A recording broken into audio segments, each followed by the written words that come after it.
Talk about it all here on the Jordy Culotta Show. Make sure and hit that like button, share button, comment button.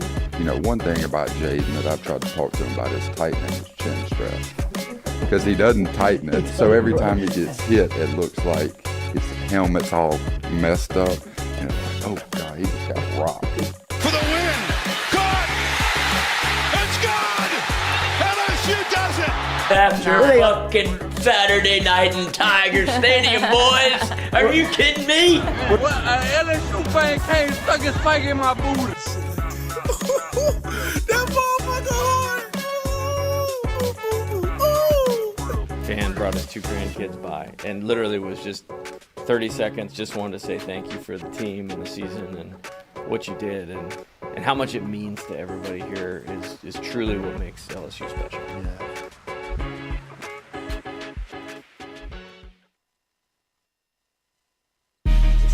Coach Kelly, we're official. Finally, get a chance to meet you. Thought I had to get a private audience with the Pope. It's Jordy.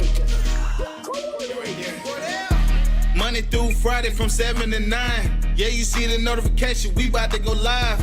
We got all your favorite guests. We got them in line. It's the Jordy Culotta Show. Come have a good time. Tearing up, answering the question, I thought, my God, if she gets offered this job, she's going to take it. It's just a crazy, fun time at LSU right now. Isn't this what everybody loves?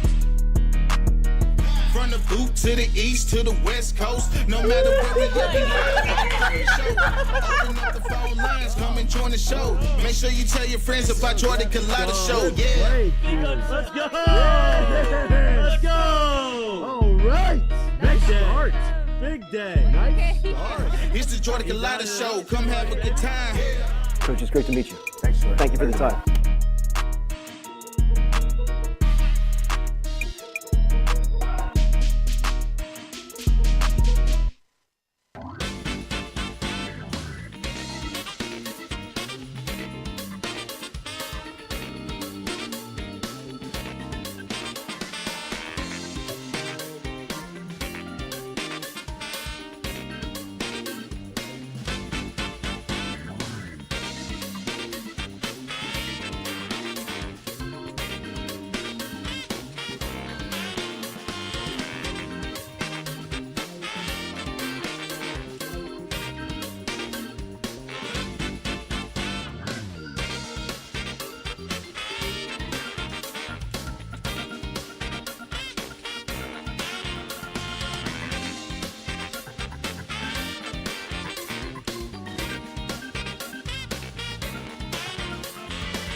Good morning and welcome in. And man, sometimes I wish you could hear Lloyd before the mics are live. Ready. Trying to get it's the most confusing thing. I don't know why. To understand when the really show my only job. to understand when the show is actually beginning. When my microphone is turning on or not, I have no idea. Because it's a mismatch of 3, 2, 1s, ready, set, hut. Here we go. Started off right here. Oh, 3, 2, 1 here. No point. 5. Yep, point. That. This is how you used to have to do it at like on the radio. You go. I say what we do is the show starts like that with the camera on you, Yeah. So they all But know. it's not about me. It is. It's just a little. It That's is just a about little you. joke that I like to do for me. So behind the scenes, It you got to is pay for that about- action. You don't get the whole show. Yeah, you got a super chat in the chat for that extra action. Absolutely. Appreciate you guys this morning. Kenny Bilal, good morning, Bunko brothers and sisters. Hope everyone has a great, productive, and blessed day. Appreciate everyone in here. Morning to all the OGs in here, says Glimmer. It's awesome. It's awesome. I love seeing everybody's. I wish it was your faces, but it's your names and your profile pictures. I wish it was your feet. Okay. He probably truly does. I don't understand a foot fetish. Look, I'm into some weird shit. Like? Feet ain't one of them. Teeth. Really? Teeth guy. I mean, you have great teeth yourself. Thank you. It's So, not I mean, by accident. Do Half what? of them are mine.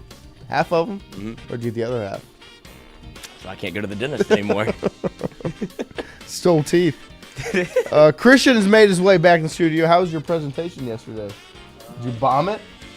It was 2 days ago, but Oh.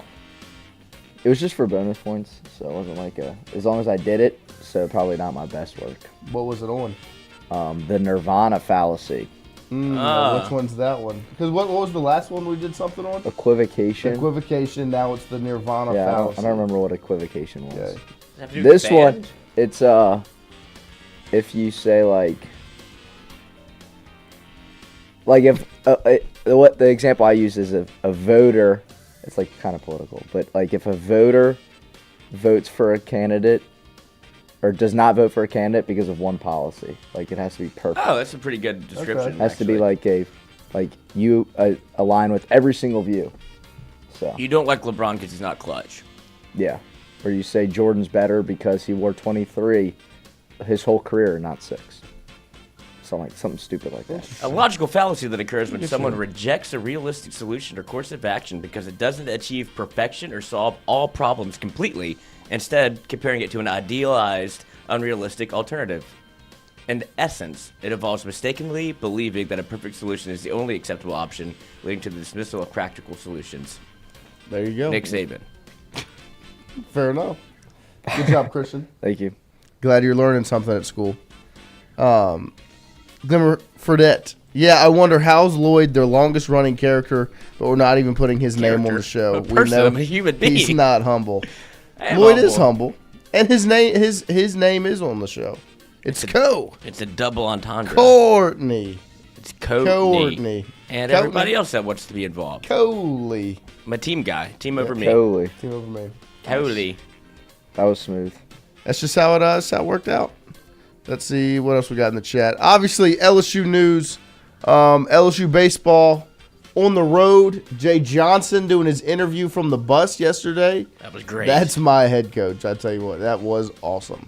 He's the best. He is. When you told me, because me and Lloyd talked on the phone before mic'd up, and Lloyd told me that Jay was going to be doing the interview on the bus on the way to Texas A&M, and I was like, that's going to be All awesome. time. That's going to be awesome. I know the season's going great.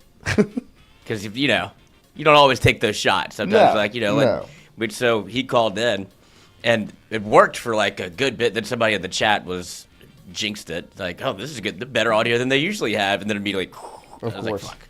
But it worked out great. Like, for as long as we talked to him, like, it only messed up like 1 or 2 times. But it was just an awesome visual. Had the players behind him. He was sitting in his, captain's chair. Mm-hmm. And we're like, well, we'll let you get to. He's like, oh, I mean, this is all I got. And then watching A&M, like, well, what are y'all watching on the bus? They're like, he looks up at another TV. He's like, Kennesaw State and Georgia. I guess we're just SEC networking it. And I was like, oh, digital cable on the bus. That's like, awesome.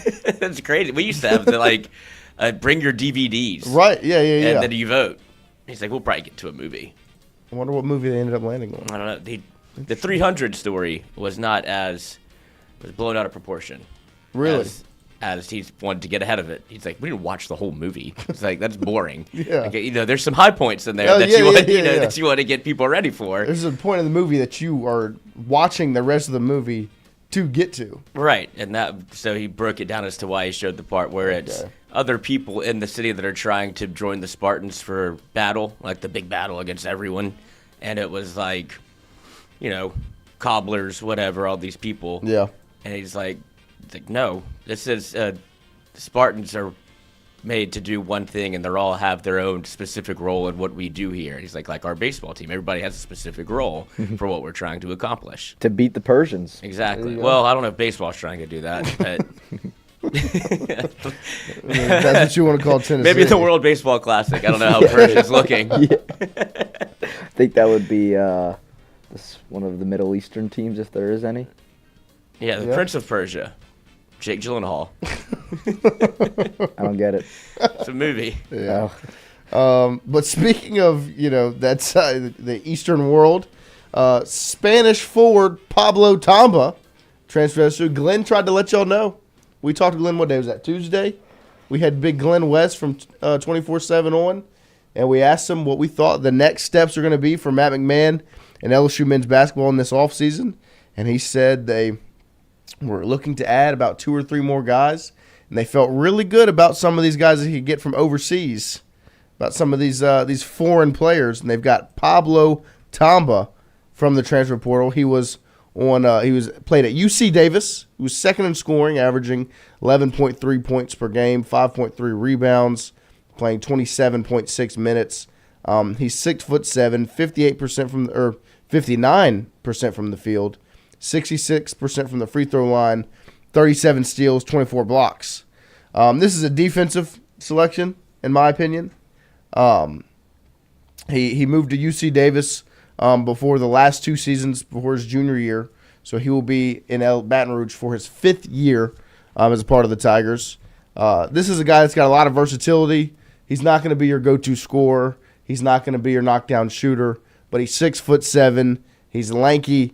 He's athletic, and he can score, obviously 11.3 points. But really, he's coming in to be a versatile defender. 37 steals in 32 games, along with 24 blocks in 32 games. So he's going to join the front court along with Jalen Reed, Robert Miller, and then transfers Mike Nwoko, Markel Sutton, along with freshman Matthew Gilhool. So that's a solid addition for Matt McMahon's team as he's still rounding it out. But like Glenn said, he was looking for 2 to 3 more additions. This is one. There still needs to be 1 or 2, and they need somebody that's more of a dynamic scorer to be added, especially from the 3-point range. As much as we thought they got the shooter out of Portland, he's going to be a catch-and-shoot knockdown guy. They need more of a dynamic perimeter threat. So we'll see what they add there. We'll get into that more later. More news that broke yesterday. Sarah Williams, LSU women's basketball target, commits to UConn over the Tigers. She announced that yesterday that she will be joining Gino Auriemma and the reigning national champion UConn Huskies rather than making her way down to Baton Rouge to join the Tigers. So they add Mylaja Fulwiley. We had 2 names going into the end of last week that we thought, like when we talked on Friday, I believe, the 2 names were Mylaja Fulwiley, Sarah Williams. If LSU can bring them both in, they are going to be the most talented team in the country. They go 1 for 2. They get Mylaja Fulwiley to commit, but Sarah Williams, the forward from Wisconsin, goes with UConn over LSU, which leaves the Tigers with a pretty inexperienced front court, essentially, at least in SEC play, which Sarah Williams wouldn't have been an SEC caliber player neither because she's from Wisconsin. But Koval is a younger 5 from Notre Dame, and then obviously Amaya Joyner was from Eastern Carolina, or East Carolina, a smaller school, and Grace Knox is a 5-star forward coming out of high school.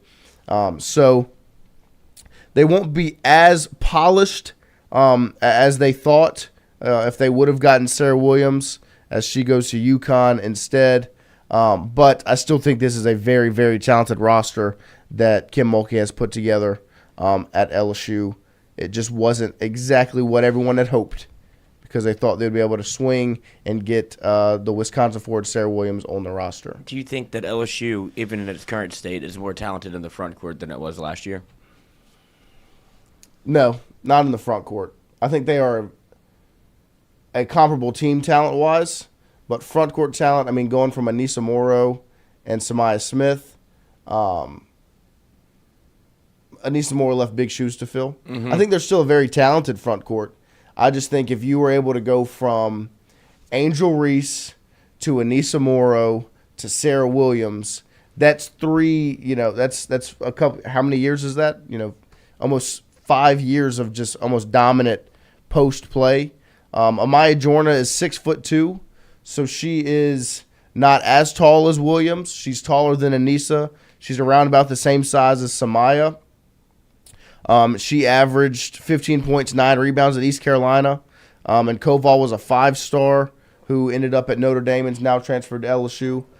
So I think they have the potential to be talented, very talented. I just think they didn't have the kind of proven talent at the Power 4 level like what Sarah Williams would have brought, especially filling the shoes of a dominant superstar like Anissa Morrow, and kind of the gap that she left at LSU. So Kimberly, I still don't get the Samaya exit. We would have been stable with her in the current group. I agree. But that's the player's decision and where they want to go. It's kind of up to them. C-Dub, what about this freshman class they got coming in? They don't have any day one girls in there. I think they're all very talented. I think Zakiya Johnson, Divine Barrage, especially Zakiya, I think have the opportunity to play early on. Grace Knox, to me, is the one that's going to have the biggest opportunity at early time because she's a 5-star forward coming out of high school. I think she's 6'1", 6'2". So she's going to have the opportunity to get on the court and play early. She, now that Sarah Williams has not committed, I think that opens the door for Grace Knox and Amaya Joyner to really prove themselves to be impressive players early on. And I think Grace Knox is the one freshman to me that is going to have the opportunity early on to make something happen. Yeah, and I think people are a little,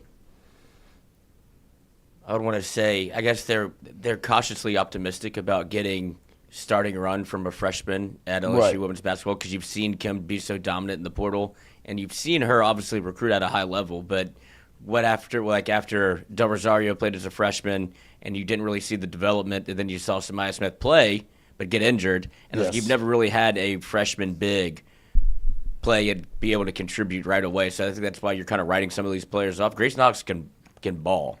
6'2", a McDonald's All-American, legitimate. And then you add a 6'5" center for Notre Dame. You have some size in the front court. That's where, Anissa Morrow is an anomaly. Of course. That doesn't compute, but it worked. Being, was she 6'1"? Yeah. Maybe? And could rebound at an elite level. It just never, it always looked weird, but she always ended up with the basketball. Yes. And now it'll be more traditional, I guess. But with the shooting that you have coming in and your backcourt, I think that's where you made your hay. Would you trade what you got in the portal for what you didn't get in the portal? No.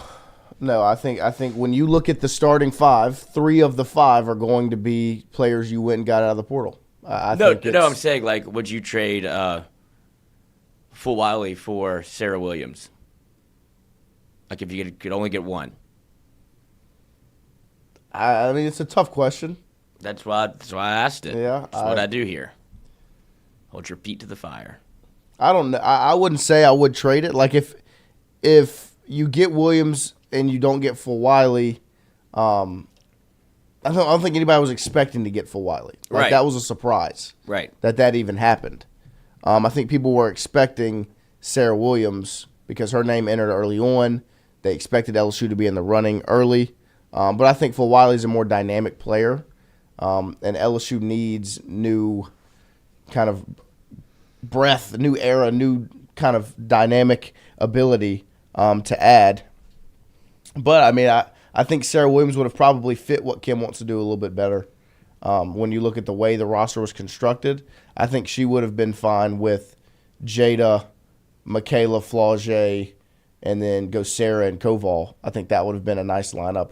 Or Gilbert, more one of those freshmen. Yeah, the way it's supposed to be constructed. Because the fit with Malaysia and the other two, with Johnson and Williams, those are 3 players that are going with the basketball in their hands a lot. And so that's a thought of, that's going to be a task for the coaching staff to put together. Yeah. Is For sure. How do you make that work? There's one basketball, but Right. I think you brought in full Wiley because since Kim lost Alexis Morris, she's been looking for like a point guard that can be dynamic and kind of change the game, that wants the ball in her hands. Like Flau'jae can run the point, but she's better as an off guard. Michaela can bring the ball up the floor. She's better off the ball. Yeah. Full Wiley likes the ball in her hands. And she is dynamic enough to, you would hope that those assist numbers go up. Yeah. And you start kind of seeing the floor a little bit. But whenever she had Alexis Morris, like a point guard that when it came to it can get your own shot and could kind of like run the floor the way that she wanted to, like an extension of Kim, that's when LSU was at its best. I think she sees a little of Full Wiley and Alexis Morris because they're so skilled in how they play the game. Yeah, no, definitely. And I think this team is 100% talented enough to be in the national championship conversation once again without Sarah Williams committing. I think if Sarah Williams commits, they are the favorites almost, because that starting five would have been beyond impressive. But I think you go in with a five of for Wiley, Johnson, Williams, Joyner, Koval, and then off the bench you have that freshman class along with Jada Richard, Kaylin Gilbert, and you're able to make a run if you can have the team all balled in on the same message, and I think they will be, because that's the reason Flau'jae comes back. That's the reason Michaela is bought in the way she is and didn't even entertain the transfer portal. Yeah, that's why Full Wiley came here, was to prove herself. That was a weird, immediate. It was. It didn't make any sense to me. It was. And I guess it's because underperforming, like Elite Eight technically is underperforming for the team. And so every time something like that happens, it's going to be, well, is this person going to enter the transfer portal? And I think it was a dribbled up narrative because Kim Mulkey's the coach. And they're like, oh, let's see if we can stir up some controversy and, make a story out of nothing. It confounds me to this day whenever, when Anissa Mora leaves, it's like, I wouldn't have wanted to play for anybody. Like, they go out their way to compliment Kim Mulkey. Of course. All of the former players, certainly at LSU, but somehow she's still a problem. She dresses nice. Right. So, all in all, as much as you wish Sarah Williams would end up a Tiger, this team is still beyond talented. It's still one of the best 8 teams in the country. Hey, if you want to be here, go. Yeah. Tiger bait. And I just think if they would have got Sarah Williams, they would no longer be one of the best 8 teams. They would have been a top 3 team in the country. But I still think when you look at that 5 and what they're able to have coming off the bench, Cordell Music, that fast break is going to be nasty. They have the ability to be pretty special and pretty dynamic. It's going to be exciting basketball, like Chicago Cheetah says. But in the half-court offense, they're going to have to find a way to make things work, and I think that's going to be the thought process moving forward. And I trust this coaching staff to make it happen. I think this is a talented basketball team. I think it's constructed in a way that can find success if you put everyone in the right position to be successful. Bear 24, if they want to win, they should be able to play winning basketball, and they will. I think that this team is going to be bought in from the mental standpoint, where these freshmen are going to be able to come in and prove themselves. Malaysia is going to have a chip on her shoulder of, I want to show South Carolina that they made the wrong decision. Flau'jae Johnson returned when she didn't have to because she wants to lead her team to a national championship. So we'll see what it looks like going into next season, but I'm excited to see that basketball team take the court. Obviously, it would have been nice for Sarah Williams to be another addition. She ends up in UConn. You're not going to have to see her, obviously. She's going to be in a completely different conference. She's not in the SEC. She ended up at South Carolina or Tennessee or anywhere else. It's at UConn. If you run into her, it'll probably be in the national championship. So if you make it that far, it's a success. So Brian Burgess for Wiley will be the best point guard LSU has had since Alexis Morris. They've been missing a good point guard since she left, 100%. They've needed a consistent ball handler at that spot, and they have not had it since Alexis Morris wasn't a part of this roster. So Kimberly, unfortunately, it shows me a little of why she had struggles and transferred so much outside of injury. Got to grow up and mature at some point. Chicago Cheetah, totally glad she didn't go to South Carolina, 100%. That would have been a bigger bummer for LSU. So we'll see if LSU makes any more additions, because they might. I don't think it'll be anybody that is a starter. Like, I think the starting five is relatively set in stone. I don't think anyone else they add in the portal is somebody that's going to come in and you're going to say, okay, now they're a national championship favorite, because I just don't know if that's out there at this point. But they might go back out there and see if they can add some more depth. You want some more bench depth at the big, the post position to me, because I don't really know what all you have coming off the bench from those spots besides potentially Grace Knox.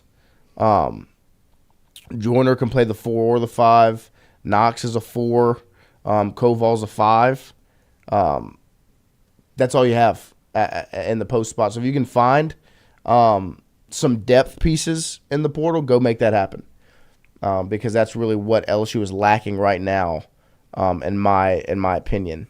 So outside of that, I think this is a very talented roster, and I'm excited to see them get on the basketball court, and I'm excited to see how this coaching staff kind of adapts to the skill sets that they have all on this team, and the way that they're able to make that work. So exciting news for LSU men's basketball as they add the transfer. LSU ends up missing out on the women's basketball front on Sarah Williams. And it's got a lot of people talking about the Supper Club.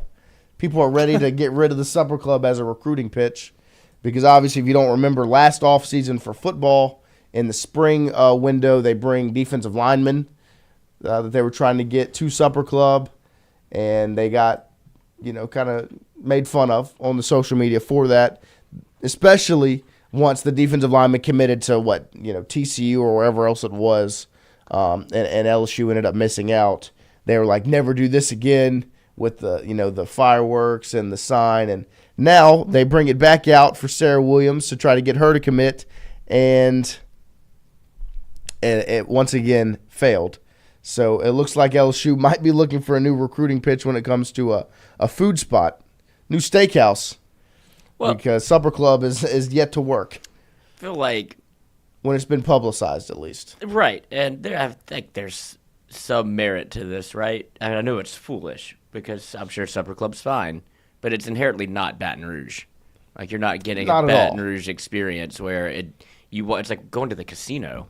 Like, you walk in there. Have you been? No. Yeah, I mean, it's a nice place. Like, it's very different. Like, that's why I think everybody in Baton Rouge was so bought in on it, was because it's different. It's like a higher class place that just kind of feels like a Las Vegas. It feigns theme. Vegas, yes, right? Trying to be Vegas, because it's not, but it's trying to be Vegas. Right, and I think if you're being recruited to, if you're trying that route, you have to compete with like Club Live. Like, go to Miami and see how it's like that. Right. What it really looks like. Or you can take them to something that's actually Louisiana and campus. Right. Like, they don't need Supper Club. They don't need the sign and the fireworks and the sparklers and all that. Bring the Surge. Do what? Surge. Bring the Surge. Putt. Yeah. No, but I do think arcade. you can. This might be a stretch, but go back to like Joe Burrow wanted to try crawfish. Like, if you brought him to Supper Club, he'd have been like, "What am I doing here? Yeah. I don't want any of this. Move anybody. Yeah. Well, I want to see what Louisiana's about, and then I want to go get some football in, instead of like this song and dance of, oh, we're at the club, we're doing this. And it's like, at some point, it probably, feels a little try hard. Amen. Tom Granning, bring him to Go Martin Wardos. That's right. Bingo, bango. That's what you got to do. You got to give him to Wardos, give him a po' boy. But yeah, no, I liked Supper Club. Like, y'all have all heard me talk about how I feel about an expensive steak. I'm all for it here and there. I don't need a $100 steak to be happy. You can give me a $20 steak from Texas Roadhouse. I don't think it's then that's maybe. And I don't need the atmosphere. Like, it's dark. I don't like the lights off. I don't like the candles on the like, I don't need any of that. No one wants that Golden Corral experience. Yeah, come on, make it loud. Somebody fight. Somebody get in a fight. Like, that's what I want. The last piece of pizza. Right? Guys, they're bringing more out. I remember at the Supper Club, you can get like a burnt ends appetizer, which I love burnt ends. Of course. They bring it out in this little like orb thing, this glass little chalice, and you lift it up and they spin it. It's got smoke. They've got smoke in it. And that's so the they food? lift it up and they spin it, and the smoke, all floats out, and then it's just your food on the plate. And it's like, It's just trying to be, just a little extra. You're like Ron Swanson and Parks and Rec when they go to the new bar. 100%. Like you have to pop the balloon and huff it. It's like, just give me the liquid. I want the liquid. Please. Wolfgang, the food is good at Super Club. It is. It is very good. Clientele is always interesting. A lot of groups of ladies taking selfies. Yeah, that's very true. It's an Instagram place. But yeah, Kimberly, no more Supper Club. Hunter Hall, look, take these kids to Louisiana Lanyap and get that fish in a bag. That's right. Andrew Messina, does rolling out the red carpet for recruits mean anything anymore? It's about NIL. I still think it holds weight somewhat. Like it still has somewhat of an effect because you want to feel wanted if you're a recruit. But NIL is obviously the main piece. Yeah, you want to be wined and dined. Right, but I think Louisiana is a different type of whining and different dining. Place that you don't need it to be Supper Club.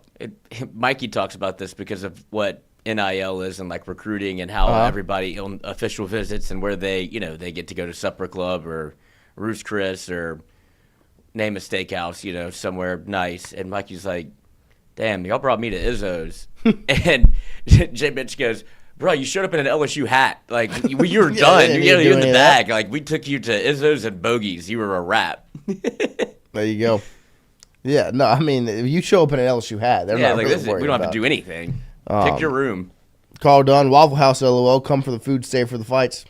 I would love. Amen. I would love to do like a Waffle House like after dark. Oh my gosh, 24 hours in a Waffle House. And let's start like a little gambling ring. Somebody's gonna fight. Might as well put some money down. I've witnessed a few. I mean, any Waffle House employee is like minus 250. Yes. Oh my gosh. Like I'm not stepping. Don't come at them sideways. Now 100 Waffle House employees versus a gorilla. We might have something there. I mean, you need to add that to Christian's list. Number 27 needs to be any Waffle House employee at 3 a.m. Yeah. Have you ever seen them throw the egg off the ceiling and crack it and catch it in the skillet? I have not. Oh, yeah. You have? I've seen that. Mandeville's got some good Waffle Houses. Yeah. The one at Panama City Beach. Those brothers are cooking. Oh, yeah? And it could be any time. They're putting on a show. That's an important Waffle House. Well, yeah, that's an establishment. Yeah. Like, yeah, that's a big time one. That's like the working at Chick-fil-A. If you put that on the resume, like Waffle House, Panama City Beach. Whoa. Like, oh, hell yeah. Big dog. What have you seen? I'm going to come be the manager at this one? Yeah. And run this one. In West Covina, California. There you go. Who's from there? Derek Curiel. Derek Curiel. That's why. I was looking at Tiger droppings as I do, just in case. Scrolling through. Too early for statue talk for Curiel.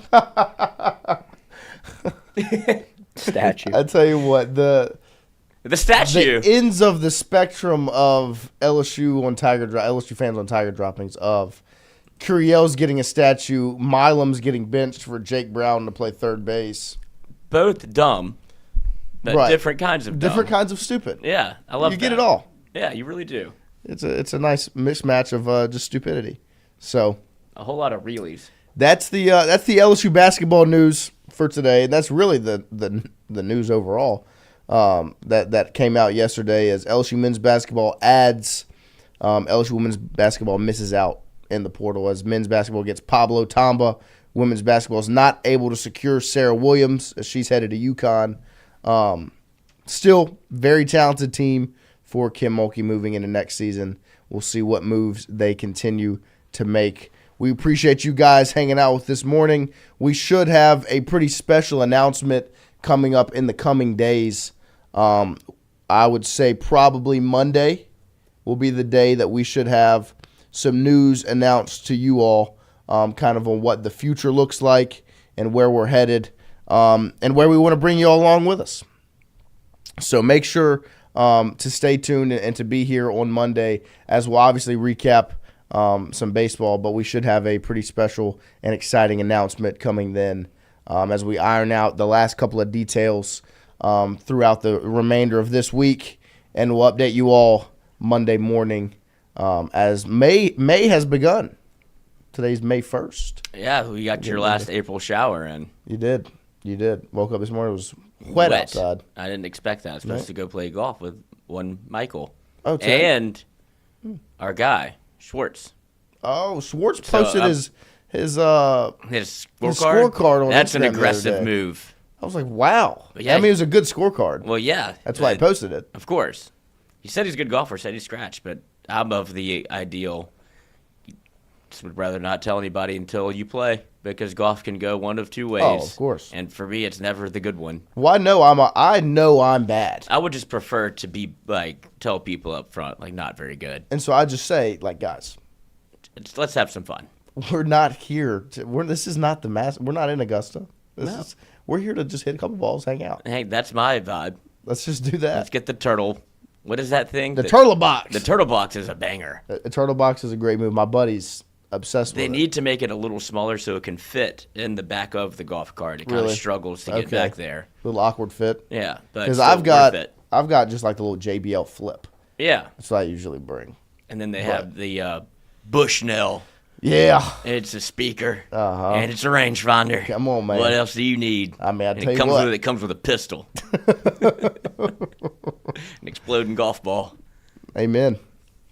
Yeah, I need to get those loud golf balls. Are awesome. Yeah. Have you seen those on Brought TikTok? to you by Bushnell. Set a timer. Yeah. It's like a grenade. Give one to John Morant. Did you see Caleb Presley, Luka Doncic interview?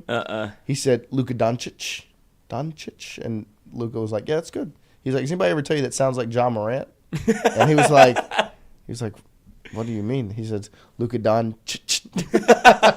Dude, that was like the opening question. It was hilarious. Great. It was hilarious, but Caleb's brain needs to be studied. He does. Fascinating. It does. We appreciate you guys hanging out with this morning. LSU football, not much news yet. Looks like they're still working on the safety out of Houston. AJ Halsey. AJ Halsey is the name, as that's one that LSU's still looking to try to bring in. And I think that would be their final move of the offseason, which has been a successful one, all in all. I mean, the number one transfer portal class. I listened to Josh Pate the other day, and he was breaking down the winners of the transfer portal, and LSU obviously was the first one he addressed as, I mean, without this transfer portal class, this team was not really poised to make a postseason push. And now they seem to be a playoff ready team just from a roster standpoint. Obviously, they still need to put everything together.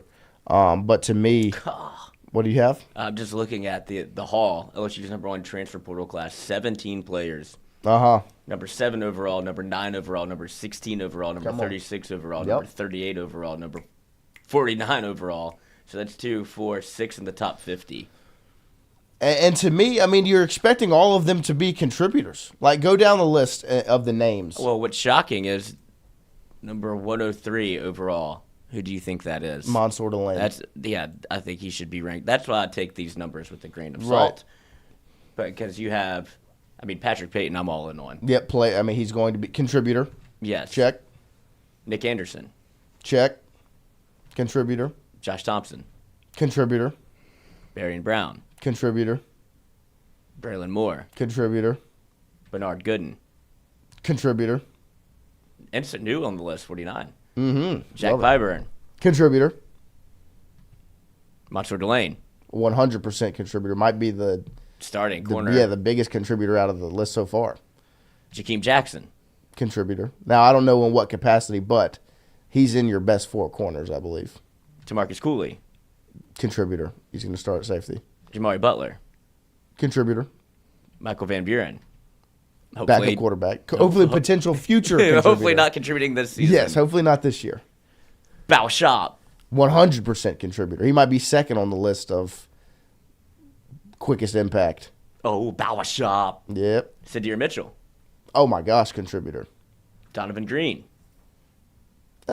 He's going to contribute, but getting 2 tight ends in the same class, I think he'll take a back seat to Bauer Sharp and Trey Dez. Destin Hill. I think he'll contribute. Grant Chadwick, unranked. Please be a contributor. Please be a contributor. Please be a good punter. I think that's when you look at that haul, that was all 17. Yep. I went down there was 3 that I said maybe weren't going to be that quick of a contributor. Donovan Green, Michael Van Buren, and Destin Hill. Destin Hill probably are the three that. Shay's bullish on Destin Hill, and I trust his. Like, he's Ed in the car guy. So it would be hard to not think that. Yeah, you added 17. Seville, contributor does not mean starter. No, he's got 50 guys on the field at a time. No, I'm saying rotation. Butler, Pyburn, and Patrick Payton are all three in your top 4 edge rushers. That's a contributor to me. If they're all in that rotation of 4, they're all contributors. Jakeem Jackson, Mansour Delane are 2 of your best 5 corners. In that rotation of 5, they're contributors. You're going to run 2 tight ends on the field at the same time. That makes Bauer Sharp a contributor. Thompson and Braylon Moore, I think, both make the starting 5 of the O-line. Contributor. Sadir Mitchell, starting defensive tackle. Contributor. Tamarcus Cooley, starting at safety. Contributor. That's what I mean contributor. They're not all going to be on the field together. But, yeah, pieces that you've added to the rotation. 100%. And that are going to play a factor in your success. Andrew Messina, Van Buren better wear number 8. I believe that's Jawan Johnson in that jersey. And speaking of contributor, Jawan Johnson's going to be a contributor. Hopefully. He better be, in my opinion. Just from some of the video that came out from spring. Otherwise, they're wasting a god-awful amount of time. Dude, not just that. They would be wasting away such a talent on the sideline. Yeah, that's somebody that could easily have hit the portal. Yes. And be uber successful somewhere else. Yeah. All the talent in the world. I like it, and I guess this is what maybe our hottest take of the football season so far, that we think contributor. Like, I think Jawan Johnson? Yeah, I think he'll have some packages at quarterback. I think you would be, I don't want to say you'd be stupid not to, but like, well, this is what's that's so much talent that you would just let not touch the field or touch the football. Right. And this is what's going to happen. They're going to trot him out there, and it's going to get stopped, and everybody's going to boo and be like, of course he's running the football. He brought in a new player. And that's what will happen. And then they'll probably scrap it for a week, and then they'll come back to it, and then he'll score on like a 55-yard touchdown. Like, that's why you do it. Right. And it's that. I can't wait. No, it'd be. Why are you taking your best player out? I mean, you know exactly. I mean, we know. Garrett Nussmeier should handle the football every play. First overall pick. But last year we wanted him to leave. Who was it? Oh, A.J. Swan. A.J. I'm telling Swan's you. the guy. Look at that stature. Sabion Green Johnson's got to be a Wildcat guy. They need him to make some plays. Yeah, I mean, I think red zone, there's no reason not to go to him. Well, yeah. Consistent. It quells a lot of your issues. Yes. Where you become dynamic in the backfield as opposed to that red zone gets tight. It's hard to be a thrower of the football on 3 plays. Goodbye. Bye, Christian. A thrower of the football for when you're predictable in the red zone, it becomes much easier to stop. It's easy. LSU will have an offense that will be able to get in the red zone a ton. Yes, like they did last year. Yeah, you just have to be able to finish in the red zone. I think that's why you add this wrinkle. It's just another thing that defenses have to prepare for. Whether they use it or not, you're taking up their time. And if you do use it, which I think you should, you have an added dynamic playmaker in the backfield where it becomes a little bit easier to run the football. Yeah. No, 100%. I would like to see, I don't know if they'll do this, but Nuss subbed out instead of putting it back. If you keep as many dynamic players on the field as possible. If you're trying to change the math by adding a quarterback that can run and also he can throw it. Yeah. So I'm sure people will get upset if he throws one, but if you're changing the math by making it 11 on 11, if you keep Nuss out there, it's back to 11 on 10. Yeah. No, I agree. Unless you want to throw to Nuss. I would love to. I'd like to see him catch one. But probably won't happen. Yeah. H-Town, y'all are sleeping on P.J. Woodland. Well, not at all. He's just not a transfer guy. Right. I said that Delane and Jakeem were in the best 5 corners. I think the other 3 are Stamps, P.J. Woodland, and DJ Pickett. Those are the other 3. Those are the 5 best. Those are the 5 corners. See what Seville asked. Okay, so who is starting? Oh. So we named the contributors. Who's the starting 11? I mean, we're pretty early on, but I do think it's somewhat like I think you can consensus right now where that starting 11 is. You want to start with the offensive line, Lloyd? What do you believe from left to right? What's your offensive line? Tyree Adams. Tyree Adams, left tackle. Left guard would be Paul Mubanga. Mubanga. Center. And that could be or DJ Chester.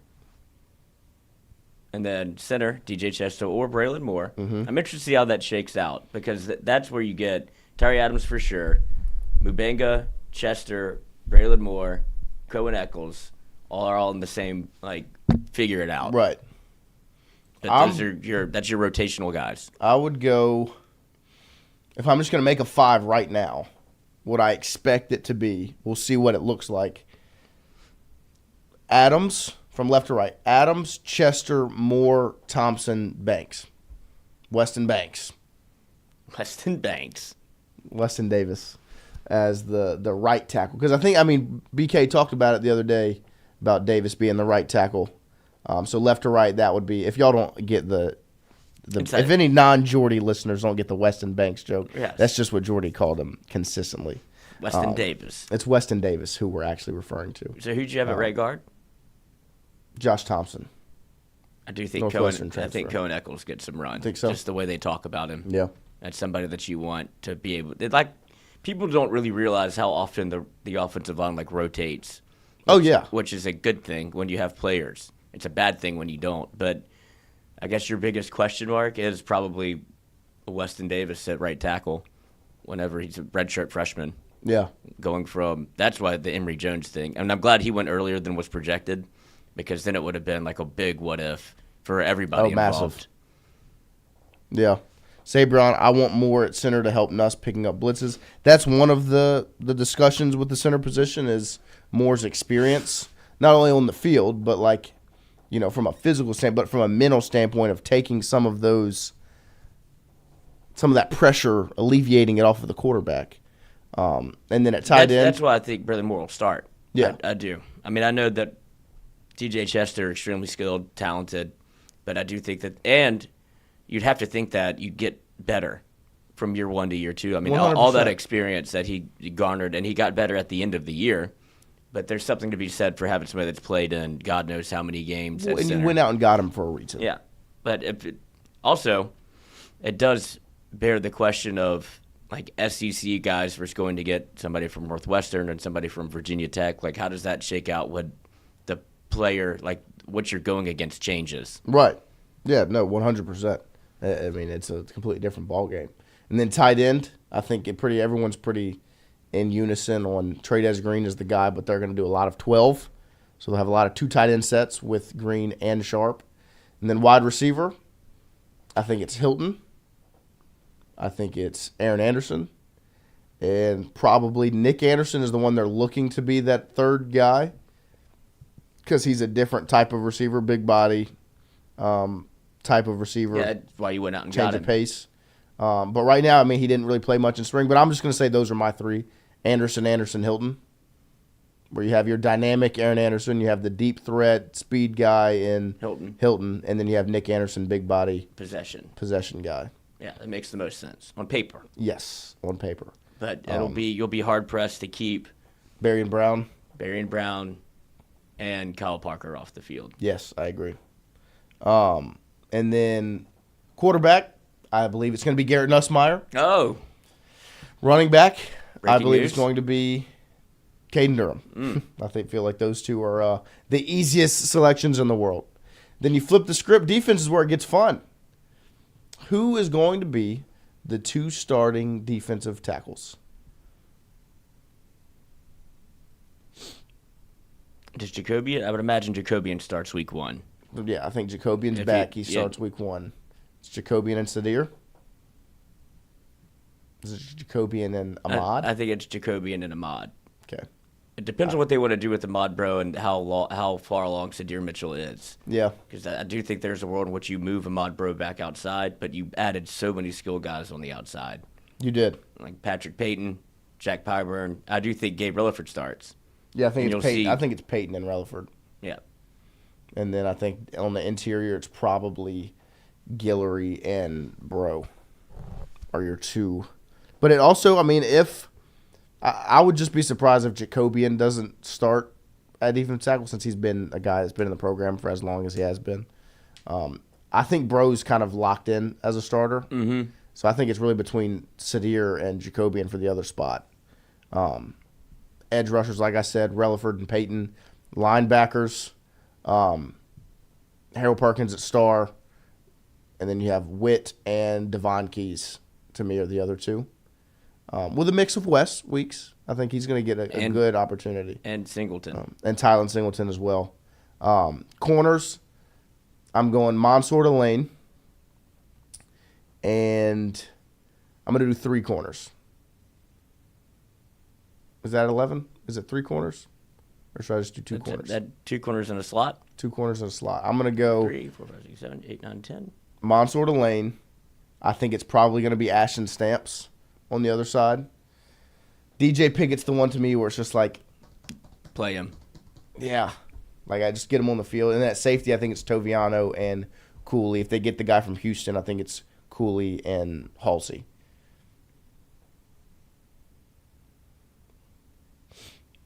Oh, if they get the guy from Houston, I think he's a and starter. I think that's the conversation piece, right? Because you're looking at Toviano, Spears. Yep. Cooley. Gilbert came back. Gilbert back. And I know people are sour on Gilbert, but looks the part, played hurt. I'd imagine he'll still have an opportunity to get some run. But I think everybody wants to see Spears. Like, you recruited these guys for a reason. At some point, you have to develop them and use them. And so that's where I think the conversation around strong safety, free safety, and you feel somewhat good at corner because of, I mean, it's all-world potential in Pickett, and I think like the Patrick Peterson story of, I think he was talking with Ryan Clark about how, I mean, he was all-world 5-star, like had to get him, and about like week 3 or 4, I think it was against Auburn, it was like looking around like, you ready? Like, he's like, I don't have a choice. Yeah. And then put him in and never left. And so I think Pickett will probably go out there week 1, but it's going to be that same type of, he's too good to keep off the field. Yeah, I agree. Clemmer Fredette, when can I start asking about Harold Perkins' health officially? I mean, I think the discussion's always been he'll be back in the flow of things over the summer, and then fall camp he'll be ready to go. Athletes like Harold Perkins usually bounce back pretty quickly. Yeah, and they're just a little bit different. He's made to recover from things like this. Gage Evans, what up, brother? Biggest freshman to make an impact. I think there's 2 names that kind of sit alone when you think about that question itself. When you think about Harlan Berry, DJ Pickett. Yeah, those are the names. Your 2 highest recruits. And so I would say the impact, I'll probably go Pickett. I think Harlan Berry, I think they're both probably going to see the field week 1. Because they are both, like Lloyd said, there's that talent of just, you can't keep them off the field. And sneaky pick, maybe, Charles Ross. Yeah, Cordell, C.J. Ross will play in all caps. Yeah, that's where I think you get into that, like Tylen Singleton, redshirt freshman, and a lot of burn on Michael Turner too at corner. Mm-hmm. He's gotten a lot of opportunity. Yeah. CVO says Barry. CVO also says Gilbert can play. He's going to start clicking on the field. I would love for that to happen. That would answer a lot of questions at the safety spot if Jordan Gilbert can step up and make that happen. Andrew Messina Stamps is not cornerback 1 or cornerback 2 with what they have now. Was it that bad last year, Stamps? You got tested a lot. Yeah, I mean, I don't think it was all world. Not at all. I think he was serviceable, I agree. but I don't think he has his position absolutely. No, I agree. Throw away the key, but in my mind, and I think this is how a lot of coaches operate, you kind of give the guys that have been there and done it the first crack at it. Like, you're at LSU, you've played for LSU, we asked you to do a lot from, especially in the Ashton Stamps case, go out there as a freshman. Yeah, a 3-star from Rummel. Right, had to play, and it's, you would think that 2 years of, like, trying to figure it out on the field, year 3 is going to be extremely comfortable playing corner. Yeah. And Rummel. Yeah, I mean, just very rarely have they failed you. Exactly. Very rarely have they failed you. H-Town, the defense will be the strength of this team, and I honestly don't put as much in Nuss as the others. Hopefully, you don't have to. I'm hoping that the defense is the strength. The defense is the strength of this team. You're in a pretty good spot. But the offense definitely does have a lot of things to shore up, and I think that's more of just a kind of a flow type thing, like a relationship of just we need to mesh over the next couple of months. Sabrion, as much as I like Pickett and the younger guys, we don't need to have a revolving door at corner. And I don't think it'll be that way. But you do, I do think they're going to use a strong mix of 5 guys. The 5 that I named of Woodland, Stamps, Delane, Pickett, Jackson. Those 5. Mm-hmm. You went out and got Delane and Jackson so they could play. Stamps and Woodland are guys that have been in the program. And DJ Pickett's the all-world freshman that you've brought in. West Shin, Stelz, Chase, Fulton, Raider, Pride. Rummel. Very rarely have they failed you. Mm-hmm. West Shin also ready for Kelly to misuse Perkins for another year. That's going to be just that'll be the narrative forever. Until it's not. It's the narrative. Until he has. And I'm not going until he wins the Heisman. I'm not going to push back until it does look a little bit different. Because, you as much as I thought last year he played very well in the spot he was in, and it was more of just offenses trying to, I remember vividly sitting where I was at in Las Vegas. And LSU, it was the USC offense going the other way, so I was watching it from the all-22 view. They were doing everything away from 7, every single time. And so it's more of that's your guy that's a game plan wrecker. That's a game plan builder. Yeah, that's who they're making their game plan around. The other 10 have to do something. Yes. And Perk put up comparable numbers to his freshman year. It just didn't look the same. Of course not, because it wasn't a surprise. Right. It didn't pop the same way. And what also happens is instead of usually on defense when people are watching a football game, they watch the entire play. Right. On offense, you watch the quarterback. Yes. Until he hands the ball to the running back, and then you watch the running back. On defense, everybody's just watching 7. Do something. Do something. Yeah. Do something. 70s makes them happen every single time. Yeah. But I also think this is the best defense he's going to have around him since that freshman year. Because that freshman year defense was pretty, legit. That was a legit defense. Since then, he's not had that. Now you have legitimate pass rushers aside from him, and him and Witt. And it's going to be chaos. This is the first time they're going to be on the field together. And, Witt Weeks had a conversation to be the best linebacker in the conference last year. And he didn't get burned until a little bit later. Until Perkins really went down. So, Glimmer Fredette, my worry is people will expect more than he can physically deliver. I'm not anti-Harold at all. I don't want people crapping on him because he doesn't look as quick or explosive possibly. Well, yeah. He's recovering from a torn ACL. And you don't know the game plan. You don't know what they're asking him to do if he's doing his assignment or not. That's not if he's not forcing a fumble every play or recording a sack every drop back, people are going to expect something that just probably is too much of an expectation because you've seen flashes of what he's done whenever nobody knew who he was in terms of watch out for 40. Yeah, nobody was saying that until Lane Kiffin said it. Until Lane Kiffin told you to watch out for 40, and Texas A&M did. And if you go back and watch that Texas A&M game, he gets throttled from his freshman year. They had a heck of a game plan for Harold Perkins. They almost took him out of the game, and that's why they were able to win in the fashion they did. Yeah, and people go back and look at the Arkansas game, and that was a perfect game plan. It's a perfect storm. Yeah, it was a terrible weather. There was backup quarterbacks. And they're run. And Harold Perkins, I can do that with anyone. Yeah, Wildcat quarterback. Now, the quarterback spy of you did it against Alabama freshman year. Why did it not happen sophomore year? That's a legitimate question. Absolutely.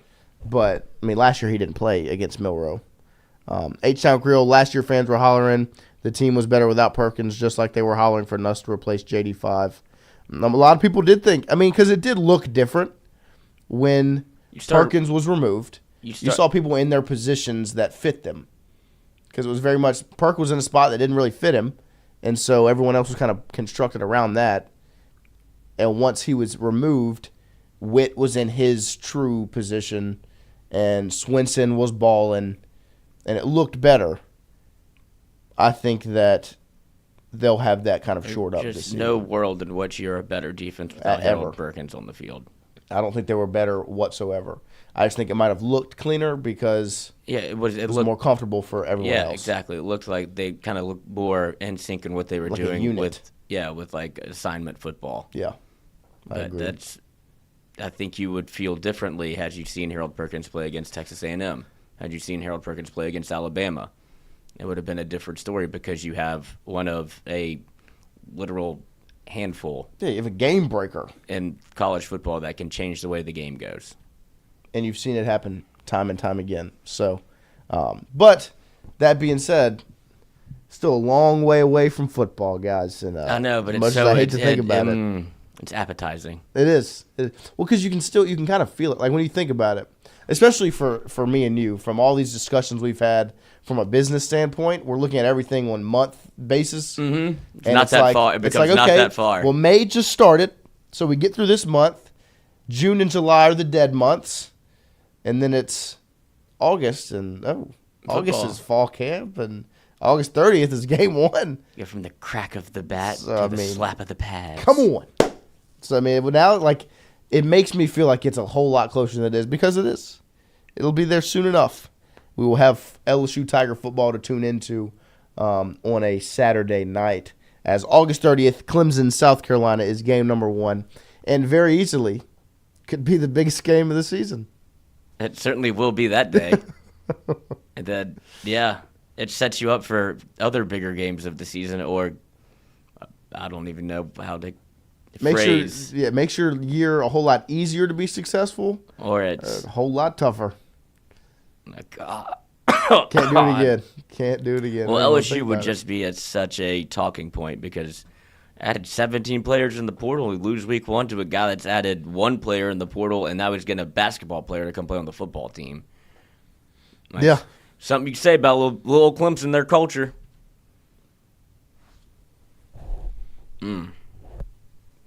Big old Dabo. Y'all keep counting us out. So we'll take a quick break here. 5-star quarterback. Do what? We have 5-star quarterback. Yep. That you misused for half the year. Cade Klubnik. Have fun with that. See what it looks like. Mm-hmm. See what Harold Perkins got for Cade Klubnik. Go get him. That 4.6 gonna look a little different. Come on. 8:06 a.m. We're gonna take a quick break. Get hour 2 ready to rock and roll here on this Thursday as we're closing the week out. It's been a good week. We appreciate you guys hanging out with us. Like we said, some news next week we'll have ready for you guys. Hammering some things out from a business standpoint. We'll be right back after this break. Boilerplate. Red Stick Sports, a local staple in Baton Rouge to all sports fans, was founded back in 1981 and has remained a family business for over 40 years. Today, they still have the great selection on the floor, but they're also a leader in custom apparel for businesses, sports teams, and other groups. Take it from us, everybody over here at FM Digital Media. They help us out with all of our apparel. Let them help you out today. Go ask for Cody over at Red Stick Sports. Check him out online at redsticksports.biz. The Jordy Culotta Show is brought to you by A-Bears Lawn Maintenance. Commercial or residential, A-Bears Lawn Maintenance is ready to work. A-Bears can tackle all your homeowners association requirements. Call Blake at 225-485-8022. A-Bears Lawn Maintenance. Are you looking for sound financial advice? Then get in touch with Daniel Newman of Edward Jones. You can call him today at 225-261-8262 or email him daniel.newman@edwardjones.com. If you're planning for retirement, saving for college for children or grandchildren, or just looking for sound investment opportunities, get in touch with Daniel today, 225-261-8262, located on Magnolia Square Drive in Central. Daniel Newman of Edward Jones.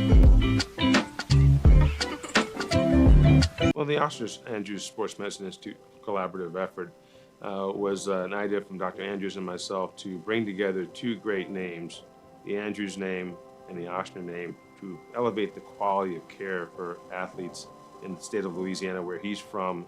I always thought I would come back to Louisiana and practice orthopedics with my subspecialty being sports medicine. This was an opportunity through Ochsner's to come back and work the entire state to help develop and take sports medicine to a new level. As an orthopedic surgeon, what this means in the future in terms of, access for our community to the type of care that Dr. Andrews pioneered, words can't describe how valuable that is. Ochsner has a great opportunity here to really grow, and Dr. Burnham, of course, is the mainstay of making that happen. If you want to have first-class sports medicine care, check in with Dr. Burnham and his group, and you'll be more than impressed and pleased. 48 Insurance Agency, established in 1946, helping you with your home, auto, commercial, life and health insurance needs. Around in Baton Rouge at 4275 Government Street and online at 48agency.com. Whatever insurance you're in the market for, home, auto, commercial, contractors, life and health, get in touch with 48 Insurance Agency, 48agency.com, or give them a call at 225-383-0682. 48 Agency. Get Gordon. And get it done. Yeah, everybody know Gordon in a 225. He done link with Big Four. He got buku ties, Ferrari sliding, flying in a new coupe ride. And every time I ride by, I see a brand new sign. I'm a Gordon. I know that he gon' get it done. Whether it's a big truck crash or a hit and run, recovery funds he fighting to get a ton. Mike Epps, man, we all about the Benjamin. Handling injuries, man, are you kidding me? Gordon McKernan, that's champion energy. Yeah, family man with a family plan. Get Gordon, he gon' fix it like a handyman. Get Gordon. And get it done. Welcome to Trifecta. Trifecta Sports Therapy in Baton Rouge. Recover, repair, restore. At Trifecta, they believe in total body wellness. Trifecta gets the body back to its full potential. Whether you're a youth or pro athlete, a pre or postnatal mom, or if you lead an active lifestyle or a senior citizen, Trifecta has the class, the sports massage, the sports therapist, the stretch therapist, or the equipment like infrared sauna, cold plunges, and golf simulators to find your best. Find Trifecta online at trifectasportstherapy.com or check out the beautiful facility today, 8221 Goodwood. Trifecta Sports Therapy. Hey Tiger fans, when traveling through Natchez, Mississippi, make sure to visit us, Tom and Wright Granning, at Go Mart and On The Go Deli. Go Mart has clean restrooms, community coffee, an awesome beer cave, and a great selection of anything you may need on your trip. Located at 4 Sergeant Prentice Drive as you're entering Natchez on your left. Also stop by Wardo's Po' Boys at 309 North Broadway on the beautiful Natchez Bluff, where everyone is family.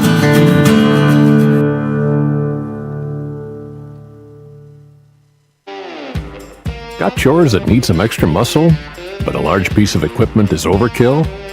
That's what John Deere compact utility tractors were made for. Powerful enough for the work you need to do.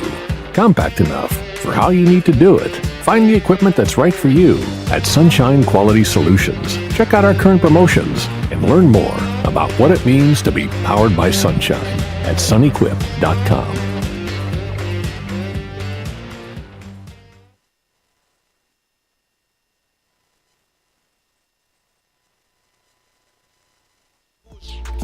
Schedule. I'ma do what's best for me. You can keep all your lectures. Spend the summer stacking bread, might be gone to November. Pulling up like Trey Young just to freeze up December. I got niggas on the blood like traditional sinners. OGs love me, so I hang with traditional winners. I took a break for a minute, I had to go charge up. Had to focus on my business, I'm coming back smarter. Hit up DJ, tell him go like I'm dropping the Carter. Coming back like KD, it's time to go harder. Bounce back, can't let you fold up. Keep pushing, can't let you slow up. Bounce back, can't let you fold up. Keep pushing, can't let you slow up. Bounce back, can't Giving old Tyler Shuck a hand clap this morning. As if you didn't see it yesterday, he goes to Drago's Seafood, sits down with some New Orleans, and enshrines himself in the culture of New Orleans. And for some reason, seems like it did the trick, huh? Seems like it won some people over. Wow. It's almost like it was that simple always. Just go eat at a New Orleans. He didn't go to Chipotle, went to Drago's, and now everybody loves him. I mean, the name speaks for itself, right? What do you have to do to an oyster? Shuck it. Shuck it. You got Tyler Shuck that thing. And Tyler Shuck it. No. That's his name. He's the oyster now. That's what I'm saying. Oh, the oyster. He's the oyster. The Pearl. New nickname. The Pearl of New Orleans. But Fletcher put out this picture of him at Drago's, and like you said, it's such an easy. So easy. We're not a hard no girl to pick up from the bar. Not at all. It's literally you have to do a couple of things right, and we'll go home with you. And this is check one off the list. And playing football good isn't even that high on the list. No, it's ancillary. That's the craziest part. Like this, I mean, it's so simple, isn't it? Yeah, and nice now everybody loves him. Nice little sit-down dinner wins everybody over. And, not to play devil's advocate, but could he have walked into an easier situation in which to do this? Like the game, like the blueprint. The blueprint was there. Like, yes. You could not have heard of Louisiana. You could take 2 steps in and I know what happened to Derek Carr. I should probably do the opposite of that. Yeah. Because, like you said, it's so easy, and I still will never understand how Carr mismanaged this so badly to get a people that ego, man. Yeah, it really is. It must be. Ego is a crazy thing where it's just like he thought they're going to love me regardless, or I'm going to play so well that they're going to love me regardless, instead of just saying, let me get out of my own way for 1 second, and instead of going to get this carne asada bowl from Chipotle, get the California one, I'm going to go to Giacomo's and sit down, see what I like, and just have you'd be the toast of the town, just like this was. Redfish. Like, it doesn't have to be an oyster. If you don't want to eat an oyster, you don't have to eat an oyster. You got to order them. Just order, take a picture with them. Mm-hmm. And that's pass all. Around the table. That's all it is. And P-Dub, not only is it easy, but it's fun. That's the other thing. That's the other part. He missed out on a hell of a time. Like, make them love you. Look at how much Jameis Winston's life is improved because of the city of New Orleans. I mean, the man is about to have a blank check from whatever sports channel wants him, whether it's Fox, Amazon, whoever, because the Super Bowl was in New Orleans and Fox gave him a microphone and he just showed off because he's enshrined himself in the city and the city loves him. And so it was easy for him to do it, and now he's enjoying it, and he's playing in New York. He's a giant like Seville, or he only looked at Nola as the revenge girl after the Raiders dumped him. Yeah, he went to the next open door. Very true. With his ex-head coach. Like Kimberly, Jameis had the most mid-career as a Saint ever, and we don't care. We love him. Like, come on, man. This could be, later. Yeah, this would work if it wasn't the first meal ever. Oh, Hold the Mayo was all over it. This he is was. So funny. Dave and Buster's next.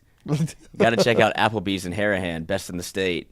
It's just go to all the franchises. It's the one place you really can't do this.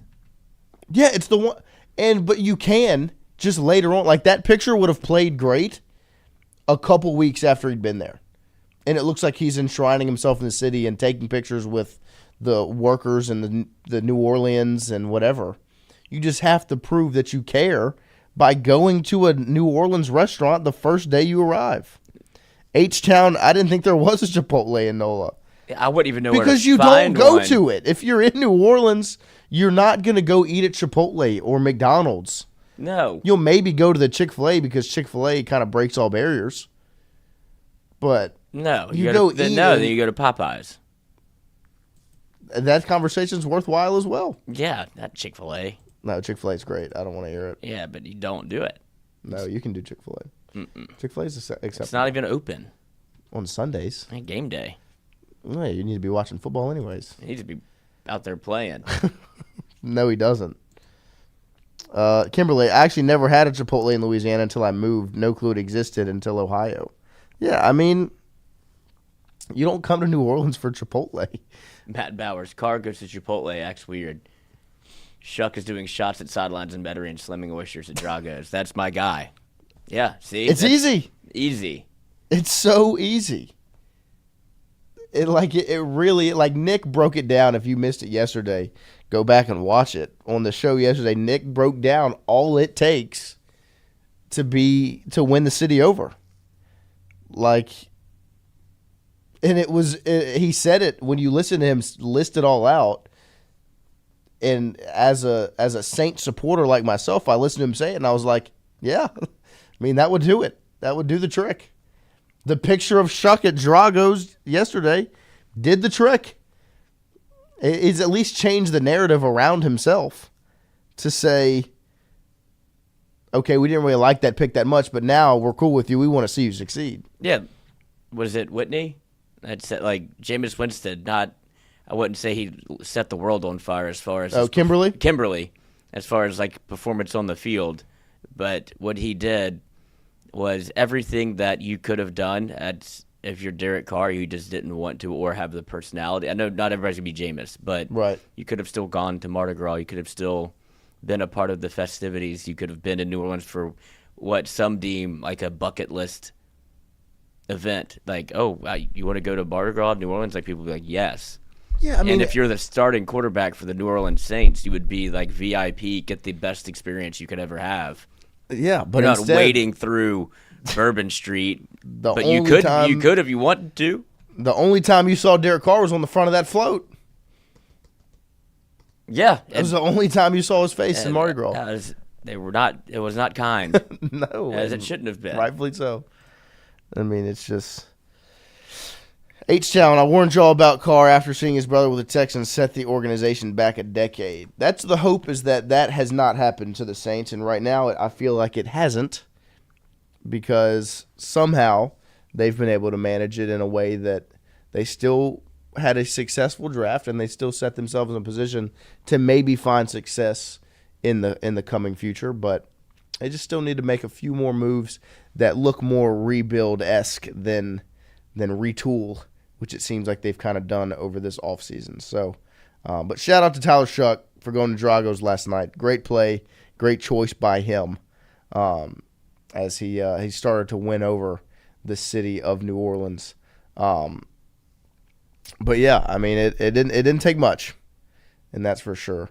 I saw Carl. I didn't really want to talk about this, but I saw Carl Dunn bring up the Pirates fan that fell from the stands yesterday, and that was a scene. One of the scariest things I've ever seen. Because you always think about it, like when you're up that high in the stands, you're always like, "Ooh, what could happen if someone fell?" But it doesn't. It just doesn't happen. And it happened yesterday. Yeah, I mean, you can get excited. Yeah. Oh God, I watched it again. Should I play it? I don't know. If Avert your eyes. Get banned. I don't think so. Okay. Unbelievable. It's yeah, scary. It's just, why I'm playing it. Just be ready. Whoops. Yeah, he just propelled himself right over the top. And we've done some deep digging in investigative journalism via Reddit. And it turns out that they interviewed or talked to some people around him, and he was inebriated. Under the influence. That's why he's shirtless. I think the inning before. He had ripped it off. He drank a beer, then poured another beer all over himself and ripped his shirt off. And so, hey, just what you should do. If you have the propensity to have a few too many, you bring a little breathalyzer with you. And if you start seeing it get to that, like, 1.2. You're probably like water. Lay down. That's the sweet spot. Let's not stand up anymore. 1.5, you're flirting. 1.8, you're toast. Yeah, so he's probably at 1.8. Yeah. Hunter Hall says it kind of looks like he did it on purpose. It does. But it does. But he was hammered. Yeah. And excitable. Baseball can do this to you. Or, I did read, I hope he's okay. I do hope he is okay as well. He's like, somebody said it looks like he had Cubs money line. The Pirates are just rounding the bases. I mean, I couldn't believe it when I saw it because, like I said, it's something that is always a possibility, but you just don't see it happen. Like, you just don't ever see that happen. There's one instance, it was old school baseball, but he was trying to catch a ball, but it's an all-time, I'll see if I can find it. He pulls himself, like, the most 80s, like, man of all time, where he flips over the railing, catches himself on the bottom railing, and then pulls himself up with his feet, and then the fans pull him up. And then you also had the instance of I think Josh Hamilton hit a home run for the Rangers, and somebody dove over the fence to try to catch it into a bad. He died. Oh wow. Yeah, but he dove over the fence. It was a bizarre scene, also, but he didn't make it. So it has happened before. Yeah. Hunter Hall says Christian said he got on TV with his shirt off during the Alabama series. Has anyone confirmed that? I don't know. I did not see that, or I didn't hear him say that, so I don't know. Sabron, I hate to put it this way, but I'd rather him hurt himself than go get behind the wheel. I mean, that's kind of something you're going to weigh out, I guess. Glimmer saw all the players' reactions. I didn't see the players' reactions to it because in that video it kind of cuts off. That's one of the things I was thinking about. Like, what is the left fielder thinking? But yeah, I mean, it's just something you never think about happening. Like, it just doesn't happen. Like, you always think about it happening, but it just doesn't happen. Like, I couldn't imagine sitting in Tiger Stadium. No. And it's certainly a jarring experience. And yeah. Did they keep playing? I mean, I guess. I mean, obviously it has to stop for a period of time, but I don't think the game was. I guess I'll look at the ESPN app, see if the game was delayed. But I mean, I'm sure they just. I mean, it was the Pirates and the Cubs. Now they finished the game 4-3. I mean, the Cubs were. Why can't I find this? I don't know where you're going to be able to find anything like that. I mean, it feels like it would be all over the internet. You think? Yeah, it's just an older video. Oh, well, I'll keep looking. That's okay. But yeah, no, I mean, that's just something that yeah, you just never you just don't think ever really is going to happen. Until it does. And it did yesterday. And prayers to that man. I hope he's okay. It also said that he was with some loved ones, his girlfriend and some friends. So hopefully he's all right, because that's a scary, scary scene. Could not imagine that happening in Baton Rouge. Hunter Hall, the upper decks at Tiger Stadium are pretty steep. Yeah, no, I don't like sitting up high. I don't like steep. Like I went to Alabama one time, and I'm sitting in Bryant-Denny. And I sat up in the nosebleeds, and it was steep up there. And Dad was like, I was with my father. I was 10 years old at the time. And he's like, turn around. Picked you up and turn around and take a picture with the field behind you. And so I just turned around, like sitting down. Like I didn't stand up for it. I was just like, he was like, stand up. I was like, no, I don't want to.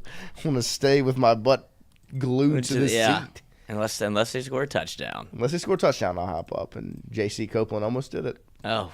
It was that game. I was there. You were 10? That was 20. Well, 13? No. Yeah. No. Yeah. 2012 was Yeldon. Yeah. So 2013. Yeah, that's why I went. I was 11. Yeah. I was there. Yeah. Me and my father. We're doing different things. I get a feeling. But that's their love for LSU. And speaking of love for LSU. What you got? Did you see Dalton Beck? Dalton Beck. This was unbelievable. Which begs the question after he answers it. It was tough, but I mean, I wouldn't trade it for anything. I took, I think, 15 units, pretty much all English classes. In the fall? In the summer. Right. Or I guess they were actually history classes, but they're really English classes. It was all essays over the Vietnam War, World War II. I had Coach Johnson and Coach Simpson were calling me at least like twice a day, making sure that I wasn't like driving off a bridge or anything. But that, just. Did they give any suggestions? They're older. They might have known those wars better. Yeah, I wish they could have helped me out. That would have been greatly appreciated. But yeah, they were just making sure I was staying on top of everything. And I mean, Coach Simpson would tell me every single day, he's like, once we get into June and we're where we want to be, it's going to all be worth it, I promise. And I mean, it's been worth it every second since I've been here so far. How many hours? What a winner. Did he take that in the fall or spring or summer? I don't know. I mean, I guess summer school you can take 15 hours, but it goes by like that. Like that's what makes it hard. Is like a lot of people take 15 hours in like a fall or a spring. Well, yeah, 15 hours is the basis. Like that's 12 is the base. No, 12 is the lowest it can be. Yeah, that's the base. Okay, 15 hours Sign is up the... for 15, take 12. There you go. You drop one class. Every time. Yep. It's usually the same one. And then it's just staring you down. It's like a bad dream. You're running away, and you just get slower and slower, and it gets faster and faster. You're like, oh, I thought look, if it isn't my problems coming back to bite me, my future me didn't think about this. Like, maybe if I just don't take it, it'll go away. No, it comes back, and you have to take it. Or you change your major, and then you're in school for a little bit longer. Very true. A couple extra years. Just a handful. Or just just do what I did. Recognize it early. We're not going to learn Spanish. Nah, Spanish is never going to pan out for us. Yeah, it's Duolingo didn't exist yet. Yeah, but Dalton Beck could go down as an LSU legend. Absolutely, already is. I mean, I'm just saying, if they have turned the corner now, after that performance in that Friday night, that's when you start the DVD. Yes. Ting. That inning. Yeah, bottom of the ninth, Friday night. There'll be a fixture in that. It will be. But I don't know. I guess if you could, not the hardest classes, if you have to learn something quickly, is plenty of information on the Vietnam War and World War II. So it's not, like if you had to learn, like a chemistry, engineering, something where you're like, oh my God, I don't have enough time and I don't know how to do it. Like this is just reading. Yeah. And for those that don't know, if this is like a blue book class, like they give you the little, very easy to manipulate that test. Really? You sit first seat in the row. Look, they give you like a prompt of 3 questions. They tell you what's going to be on the test. You just don't know which one you're going to get. Which one you're getting. Yeah. You sit first row. Not even first row. You sit first seat in the aisle. And they have, inevitably, somebody has to pass the booklets to your right. You be the person that gets to decide what test question you get. You look at them and you look at both prompts. You're like, you just study for one. Pick the one you studied for, so it's not random at all. And by golly, just got to get there early. There you go. I don't think I'm the only person that thought of that, but I certainly did get to. I wasn't an early goer to class, but that day I'm prompt. I'm there. And if you get beat on it, you bring in a blue book. You bring in your own. Right. Not supposed to have it. You put that one on the desk also, and you have your prompt already written, and then you just copy it into your blue book as you go. There you go. Well, any college students out there that are listening, need help. That's how I got through it. This is how Lloyd pulled it off. Didn't learn a thing. There you go. I didn't handle it that way, but it would have been nice to maybe think about. Mm-hmm. You got to be in a real bind. Yeah. No, for sure. And it's probably true where it's harder to cheat than it is to learn. But once you fall down this path, it's a very slippery slope. It's addicting. Yeah. And it's like, what's another way? And then technology evolves. Technology's made it. I mean, because I was of the age group that like a math test, you had a calculator, but you had to like learn the formulas. You would just write them on the cover of your TI-84, and then unveil that sucker, and just use now you have everything right there. Yeah. Not that I knew how to use the formula, but I did have it, and you would write it down as fast as you could, and then you were good to go if you knew how to use it or when to apply it. Not for me, but that was another way.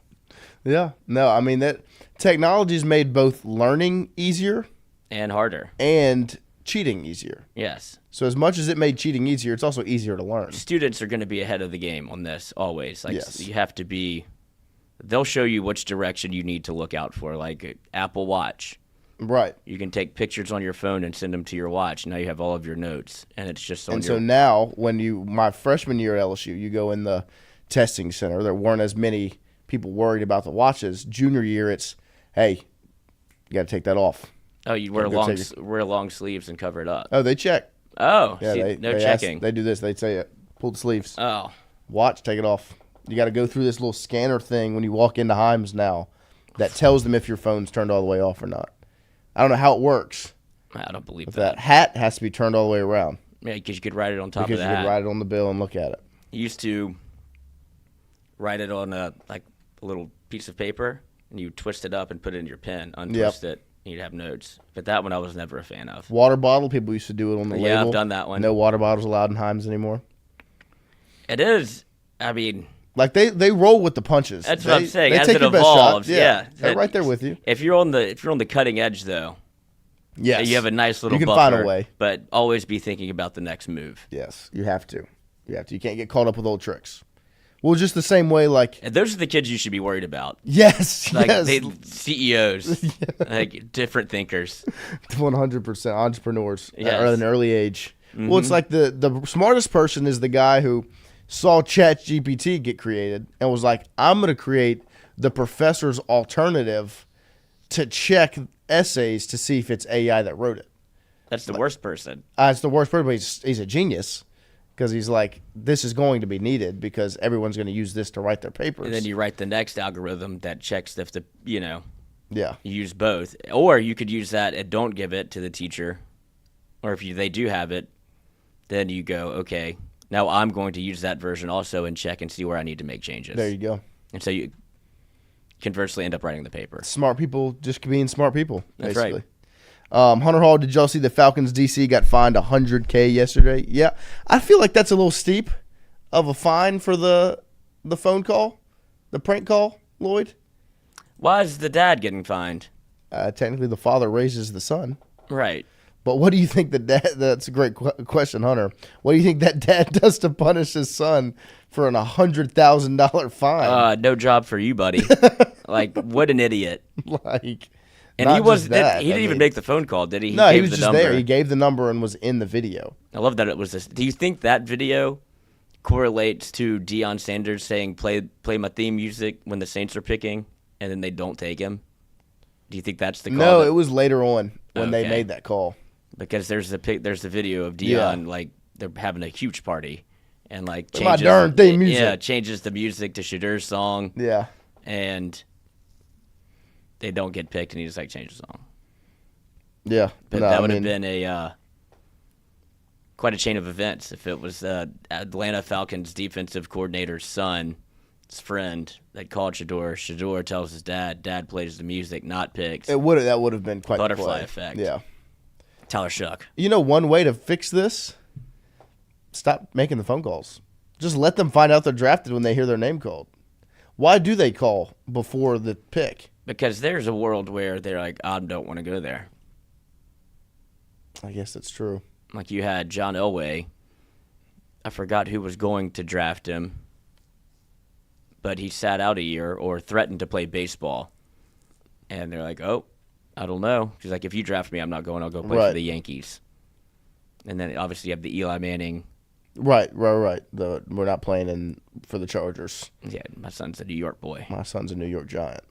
I guess that makes sense. Because that was my thought. Like, the first time I saw it, was like, let's just scrap the phone calls. Yeah. Like, just hear your name get called.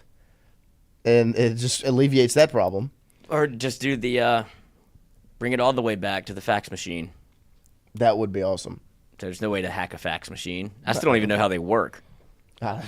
Don't ask me. That technology is timeless. I still don't get it. Never figure it out. You send a piece of paper to another piece of paper.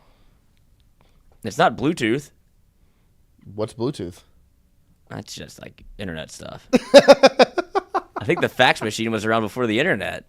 Like you call a number, put in a piece of paper, and it sends it to another fax machine, and then it prints it out. And you're like, oh, I have that piece of paper. That's how I would get my notes in high school. Yeah.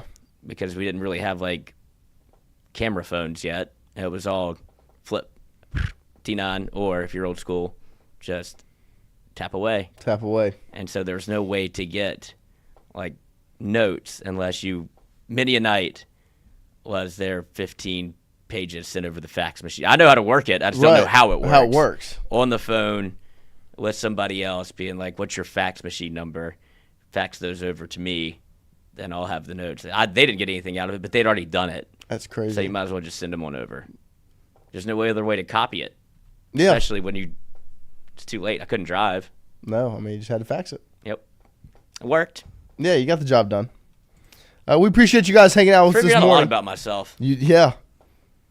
No, I mean you've gone through all the changes, all the different rolling with the punches of fax machines and blue packets and smartwatches. Yeah, you've made your rounds on the world. And now I'm here. Look at us. Deviant. Just look at us. Yeah, definitely deviant. Appreciate you guys hanging out with us. You want to get that athletic connection. Hunter said, what did he say? Because, Hunter obviously has already done it because he can't wait for us. Picture Hunter having like a morning cup of coffee.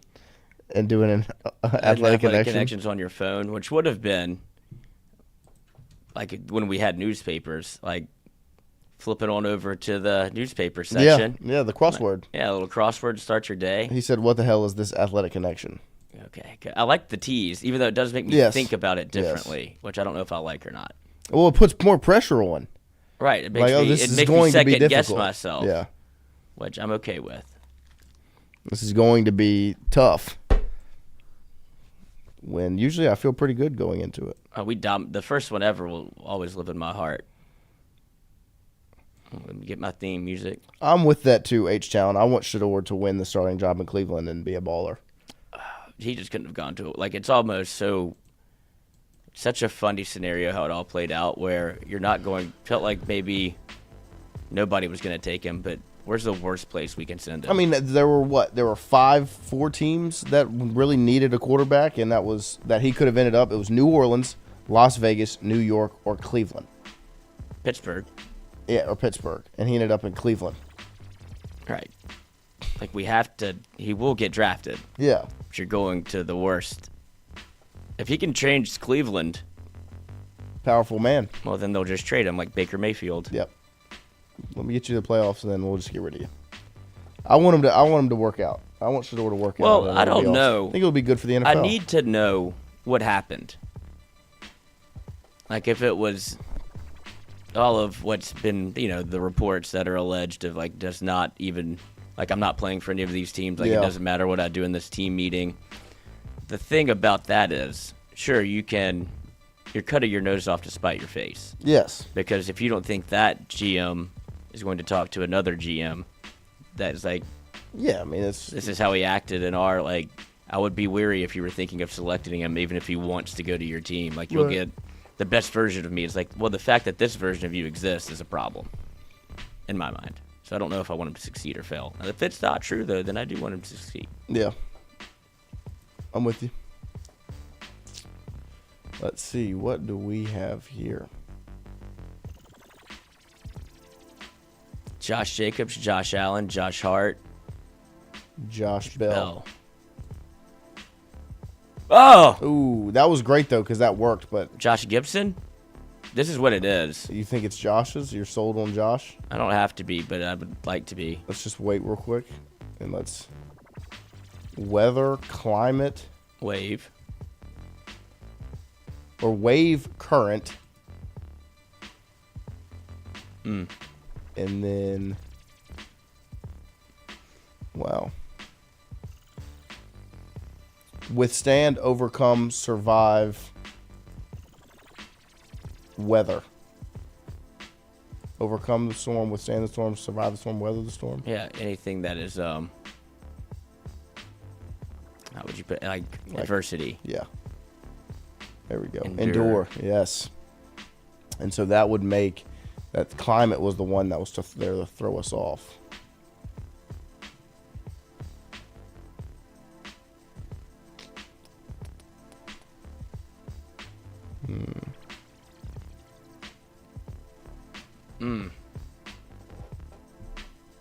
See, I think that there's something with, like, the wave, ring the bell, spirit, like things that, Pride.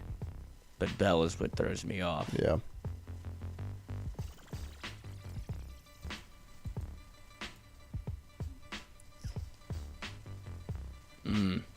What's Amelie? I don't know.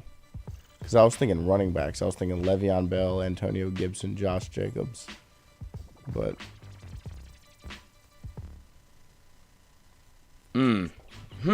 What's Scotiabank? Scotiabank, I feel like that's what the Raptors arena is called.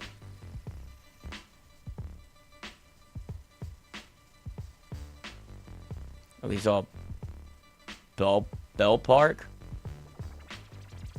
I don't know. Chat hasn't got into it yet. No, everybody's struggling. This is a tough one. Josh Bell.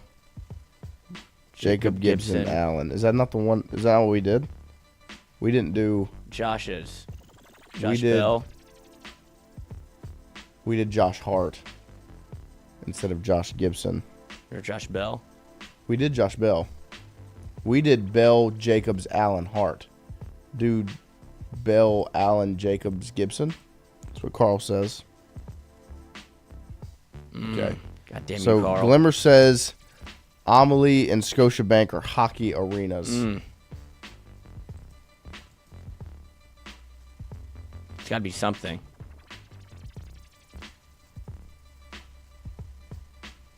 I don't know hockey arenas. Me neither.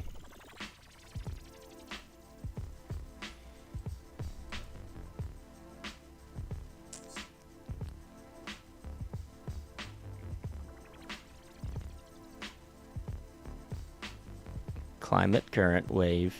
Brian says Amelie, Bell, Scotiabank, Climate. What is that? There you go. That's oh. the arenas. Climate Arena? Good job. Good job, Brian. Thank you. Thank you. Nice BB. Good job, Mr. Burgess. All right. All right. All right. Spirit Airlines. Pride Spirit, Airlines. Pride. Can't even. I mean, we already tried. Didn't we already do? Or look, do Gibson, Allen, Hart, Jacobs. We didn't do this one because we did Bell last time. These are Josh's. Yeah. There you go. And then that's it. There we go. What is? Let's see what this one is. Momentum. Oh. Oh, National Women's Soccer League. Oh. Big fan. I'll watch. If we wouldn't have got it, I would have watched one game. Where you catch the National Women's Soccer League? Let's see. There we go. Pulled it off. So it was Josh's. You were right from the get-go. We just were mixing up Josh's. You had it. You had it from the start. Yeah, that really kind of threw you for a loop. It killed all my momentum. Yeah, it did. The wind from underneath your sails. Josh Gibson is a baseball player. Yep. What's Boobie Gibson's real name? Boobie Gibson, Daniel. It is Daniel. Let's go. I can throw some basketball stuff at you. I've got a lot of NBA knowledge in my brain. Do you know where he went to school? Nope. Texas. I did know that. Yeah, I figured you did. That was I mean, stupid of me. God, he was. Do dribble. Remember the dribble one where you have to connect the players to each other through teammates? Oh, not really. We forgot. We've done that one time, and then we just kind of let it die. Oh, it's NBA. Oh, this is just for you. Yeah. But maybe not. You could get on the mix. Hunter wants to just talk about Naz Reid. Naz Reid had a rough game last night, but the Timberwolves did take down LeBron and the Lakers. Naz Reid, you're going to be a Laker, Very buddy. Unfortunate. I wish he would have been. It would have been nice for him to be a Laker. I think so. That's why they got rid of Cat. They re-signed Naz. I would have done that 10 out of 10 times. And they ended up getting Julius Randle back in the trade. Julius Randle balled out last night for the Timberwolves. It wasn't even Anthony Edwards that beat the Lakers. It was Rudy Gobert. It was Rudy Gobert. It was the fact the Lakers don't have a center. Played small ball the whole game. All right. We have to connect. Connect Curry to LeBron. No, hit the X. I'm just trying to see how to play. It's through teammates. So Steph was teammates with Kevin. Kevin was teammates with Kyrie. Kyrie was teammates with LeBron. And so you want to do it in as little guesses as possible. Oh, it started with Kevin Love. Well, Kevin Love was wrong. Oh, yeah. Because Kyrie Irving was right. Yeah. When did Kyrie play with Kevin Durant? Oh, the Nets. Brooklyn, yep. That team should have been better. Oh, wow. Bojan Bogdanovic and Terry Rozier. They give you a real good example of LeBron and Steph Curry. Yeah, it makes it seem fun, doesn't and it? then throw Bojan and Terry Rozier at you. Terry Rozier was a Celtic. He was. He's played for the Heat and the Hornets as well. Bogdanovic's played for everybody. Bogdanovic has been around the block. So Bojan Bogdanovic right now, I don't know who he plays for right now. He's been on the Nets, and that's where I remember him most prominently. He might have been a Celtic. And when he was on the Nets, he played with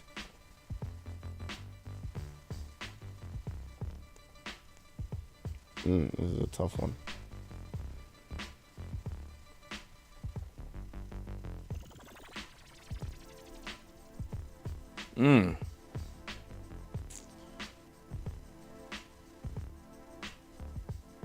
Al Horford.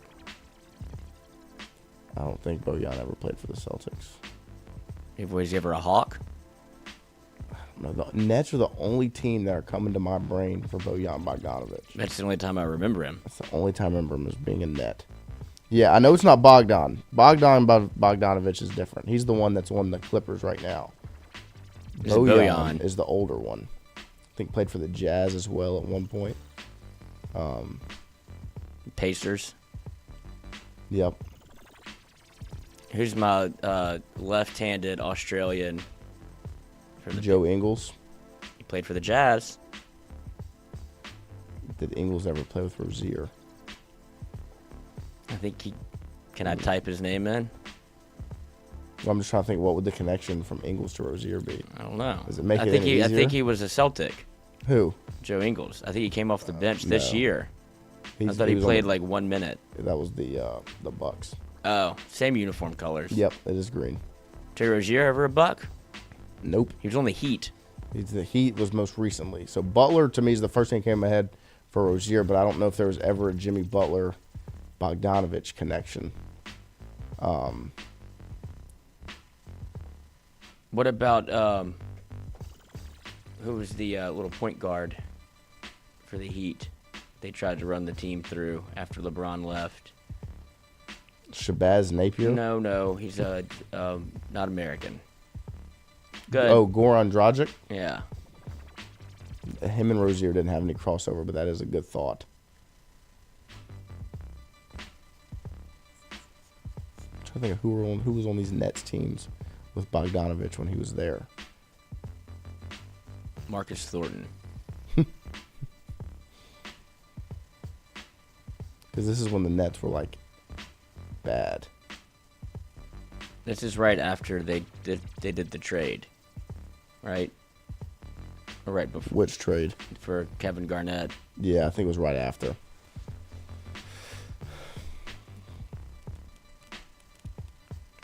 Paul Millsap. Psst.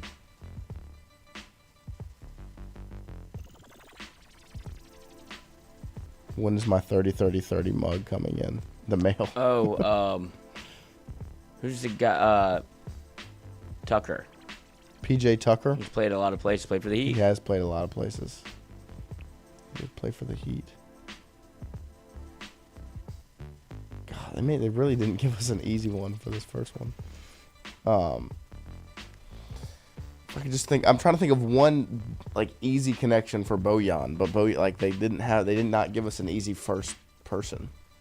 Bojan Bogdanovic, when he played with the Pacers, played with Miles Turner.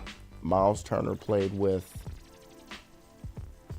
who's somebody that's been a Pacer and on the Heat recently. Just put Miles Turner in. Myles Turner. Oops. You're not Miles Turner. Nope. Wish. He's been balling. Okay. So now Miles Turner to Rozier. This should be much easier. Miles Turner has only been a in Pacer. Yep. Terry Rozier has been in Boston, Charlotte, Miami. And when he was in Boston, he played with those Celtic teams, the Marcus 2018 Celtics team. Smart never made it to Indiana, but that's a good guess. Throw some names at that roster from 2018, because that was Rozier's like breakout season. Al Horford.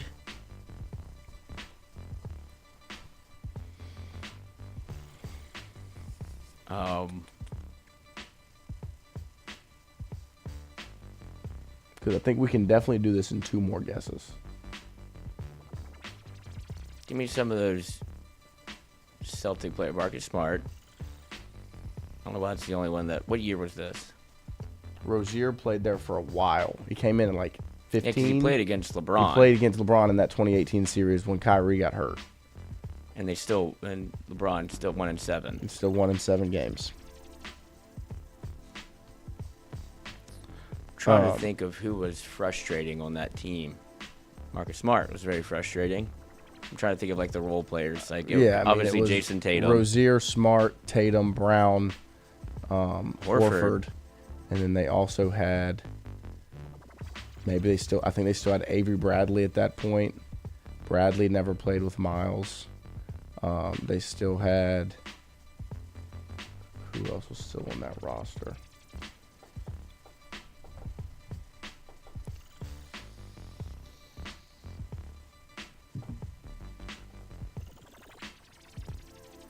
This would be fun to do at a pregame. Oh yeah. You have to drink while you think. Just pass it around. Yeah. Because you would get blitzed. Yeah, hammered. You put some guesses out. Yeah, he'd throw some names, throw some spaghetti at the wall, see what sticks. So it's only Pacers. Only Pacers is where Miles has played. It's not Joe Ingles? I don't know if he's ever been a Pacer. And I don't know when he played with Terry.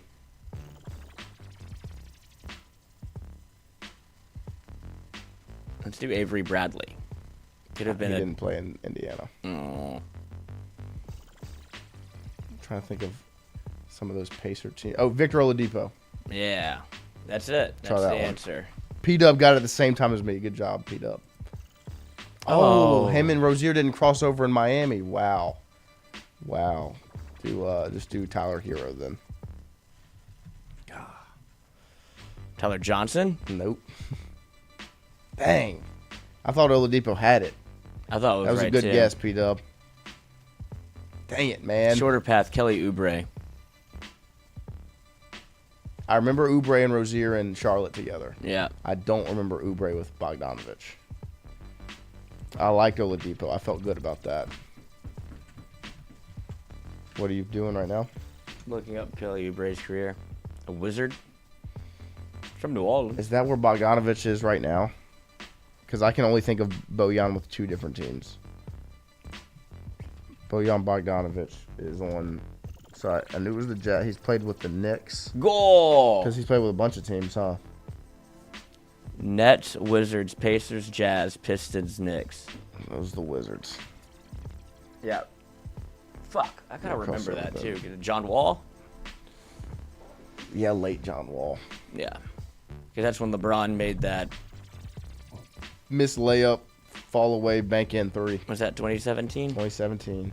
See, LeBron memory is great. Yeah, I can do. I tell you what, you need me to make a LeBron connection. That's probably a game. Make that happen. LeBron, P. Diddy. LeBron actions. Yeah, could make some connections with LeBron. I mean, that we still did that when we were thinking about Terry. The first thing we thought of was 2018 Celtics against LeBron. That was a tough one, but I really felt good. Shout out to P-Dub. I felt good about that Oladipo pick too. I thought Oladipo had it because he was a Pacer and Miami guy.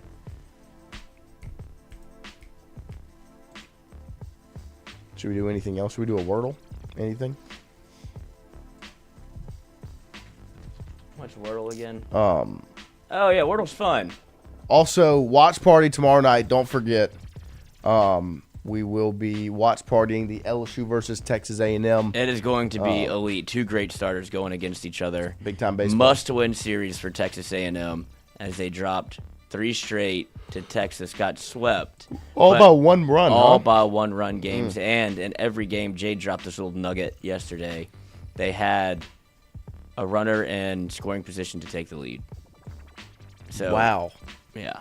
So the skin of their teeth, 3 losses. So I was talking with my buddy. I hate how this one works. Like, I don't know how. Sometimes it doesn't want to format the way I want it to. Yeah.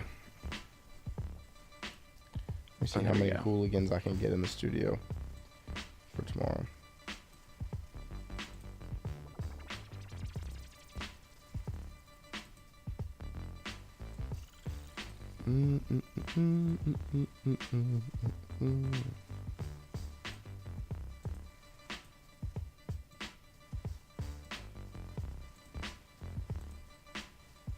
I got one. A T. Ooh, filth. Mm-hmm. Okay. Let's go track. Track. If it's a 5-letter word, I got a pretty good handle on it. Oh, yeah? Mm-hmm. All right, we've got an A. In spelling. Okay, let's see. Vault. No L. No L.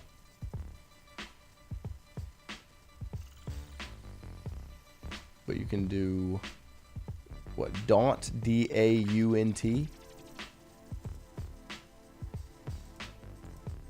Like a daunting task? Mm-hmm. Okay, we got the T. Got the T. And the A. Could be a double A. Could be. We still don't know where the A is. We don't know where it's, what it... So the A, we think A is the first letter. Mm-hmm. So A, something A to T with a D in it.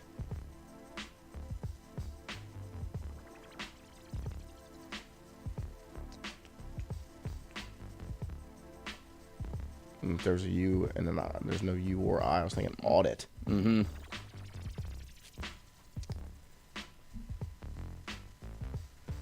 Hunter Hall said he got it in 3 Admit? 3 tries.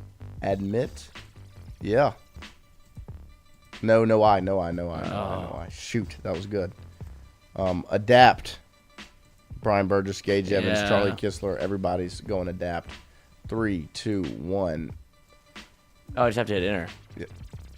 Ding, ding, ding. Oh! Adept. Adopt. Or adept. We have 2 guesses. So I it's hope gonna be it's one of adopt. these. Just like me.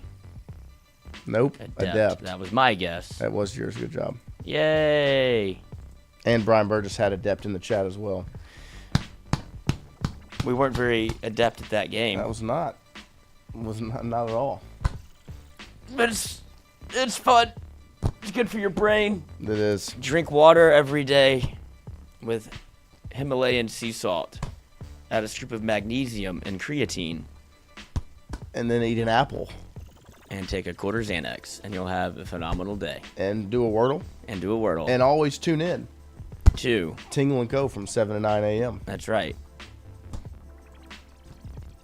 We appreciate you guys. We love you all. Deeply. And softly. Tenderly. And we will be back tomorrow morning, 7 to 9, and a watch party tomorrow night. 6 p.m. is when it begins for LSU baseball versus Texas A&M. We'll see how many hooligans we can get up in here to watch some baseball and cheer for every pitch. Cheer every single pitch. And we'll have some challenges. That's what we're about to brainstorm right after this, is how we can torture one another while we watch baseball. Drop them in our DMs on a Friday night.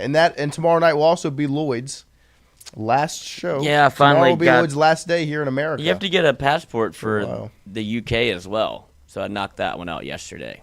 So you have to get 2 passports. Mm-hmm. Interesting. It's a disaster. And you can't pay with a debit card. So I had to figure that out too. Had to pay cash? Had to mail the cash overseas? No, they don't take American money. They don't respect us. No, so I dug up my grandmother's credit card last night. Fraud? Covered in dirt. You. I can't. Oops.